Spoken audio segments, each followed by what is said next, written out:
Bum bum bum bum bum bum bum bum bum bum bum bum.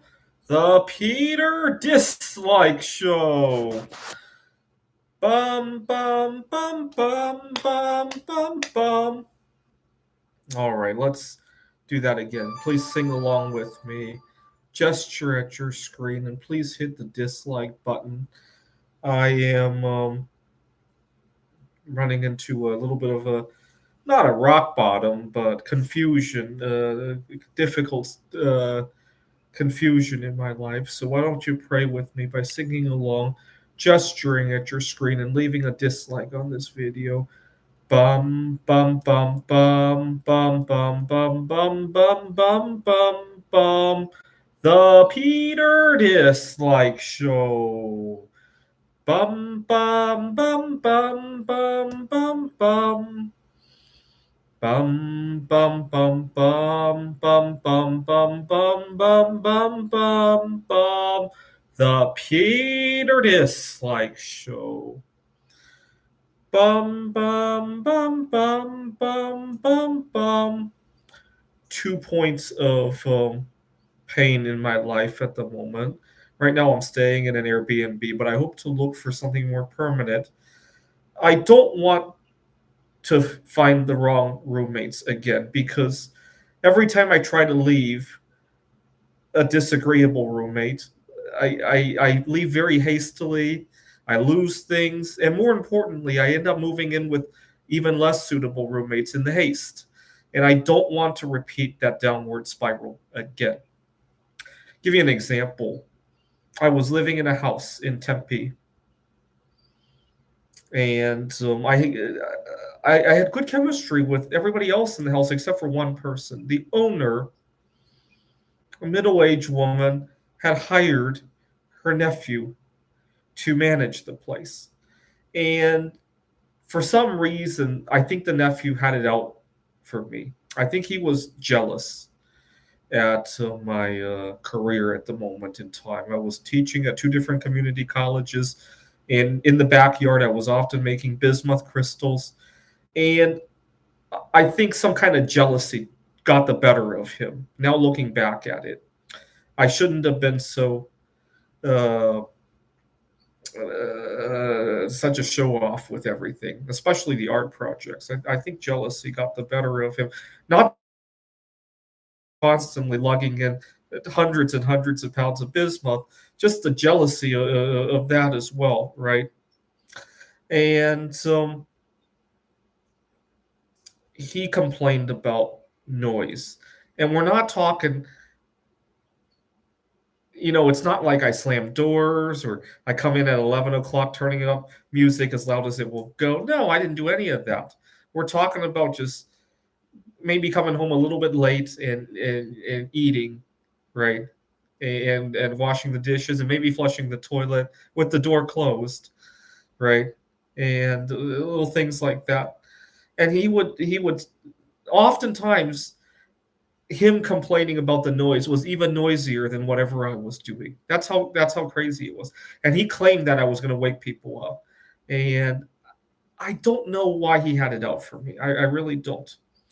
And at the time, it created a lot of anxiety because I had all my art in the home. I've learned sometimes when somebody complains unreasonably, you have to have a well, it kind of sucks to be you kind of attitude, right? Ignore it. I've learned to kind of do that. I didn't have the stomach for that at the moment in time because again, all my art was in the house, and also I wasn't nearly as well off as I am today. The idea of having to quickly look for another apartment kind of bothered me. Nowadays, it's annoying, but not the end of the world. I'm used to it, right? Not to mention, I have a better car now. So if it doesn't work and I have to go out to my car, it's not the end of the world. I got a car with working air conditioning now, right? Not ideal, but it's tolerable and it makes these kind of interactions less indigestible, right? So there's that. And unfortunately, he kept complaining. And eventually, one day we were showing the apartment to two more prospective tenants. I didn't realize the apartment manager Mark was in there. His name is Mark, and I was talking to these two guys, and I said, well, just be mindful because Mark sometimes gets a little bit sensitive about noise. I didn't think Mark was home. He was actually, and here's the other funny part. He took the job knowing that he would be staying in this room that only had a curtain between the his room and the kitchen. I almost feel like he took that job to kind of eavesdrop on people, right? To overhear conversations and all that. I don't know, but I was telling these two new roommates that you got to be careful about Mark. Mark bursts out of his room really upset, screaming about all of the disruption I had supposedly caused the night before when I didn't. And long story short, we lost those two potential tenants. And I didn't think very much of it. In my mind, I felt the owner kind of deserved it for hiring somebody like Mark, right?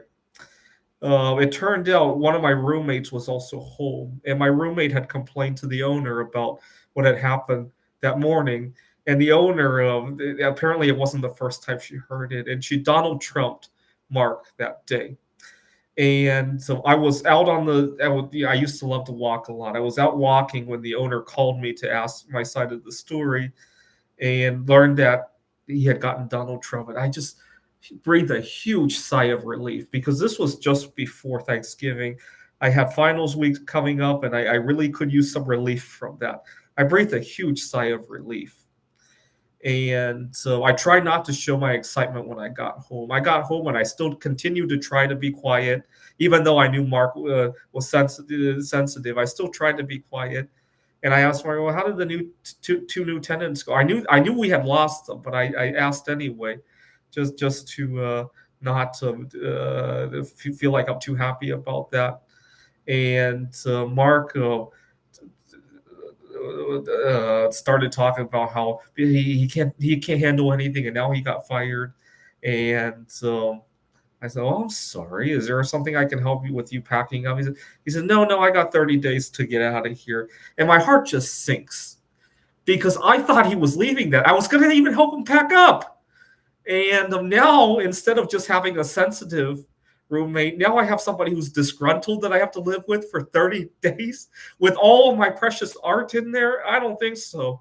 And so I very hastily moved out of that place. How do you handle living with a disgruntled apartment manager sleeping in the room next to yours when you have $30,000 worth of art in your room? I don't know how you do that. Anybody can chime in. I eventually got a storage locker because I ran into too much drama like that. But at the time, I didn't have a storage locker. I had all my art in my room. And so how do you handle something like that? If anybody has any suggestions on that. The long story short is that I moved out in such a haste that I did not find good roommates to move in with, and so continued the downward spiral that has lasted for 2 years now. Okay, the other part of the equation at my work, I learned the hard way this last round of job interviews. I learned the hard way that here in 2025, a lot of job opportunities come from word of mouth. Unfortunately, I have not been making a lot of important connections at my work. And so I wanted to make more connections. My first day after my class, I went to the break room to try to strike a conversation with the other adjuncts. And I ran into some problems. First, I got seriously overwhelmed. I am autistic, sensory overload kind of. I had to walk out of there. I waited until the back half of the lunch hour when most people were out of there, and I went back in to try to strike a few conversations, and I couldn't. People would talk. I would try to start a subject, and people would overrule that because they would rather talk about football, Black Friday shopping, and all the other American kind of stuff, right? And I went out to my car and I literally cried because I knew I needed those connections. But I can't bring myself to bore myself with football with Black Friday shopping and with putting up with the autism kind of overload situation. So that's another thing that I'm going to have to work on this next week. And I'm making it a goal that let's pretend that I had a lump of polonium in my hand. Before half of it is gone, I want to make at least 5 new connections at my workplace. And all right. And as you saw in my last video, I offered a reward for anybody who can help me find my forever roommates. So you have to help me find a roommate that will pretend on move-in day I went in with a Buddha made of polonium. It has to the roommate situation has to last until at least half of that polonium is gone. And as a reward, I'll give you an ounce of, let's see, take that polonium and strip out 5 protons and 8 neutrons. Right? I'll give you an ounce of that stuff. This is the Peter Dislike Show. Bum bum bum bum bum bum bum bum bum bum bum bum. The Peter Dislike Show. Bum bum bum bum bum bum bum. Bum bum bum bum bum bum bum bum bum bum bum bum. The Peter Dislike Show. Bum bum bum bum bum bum bum.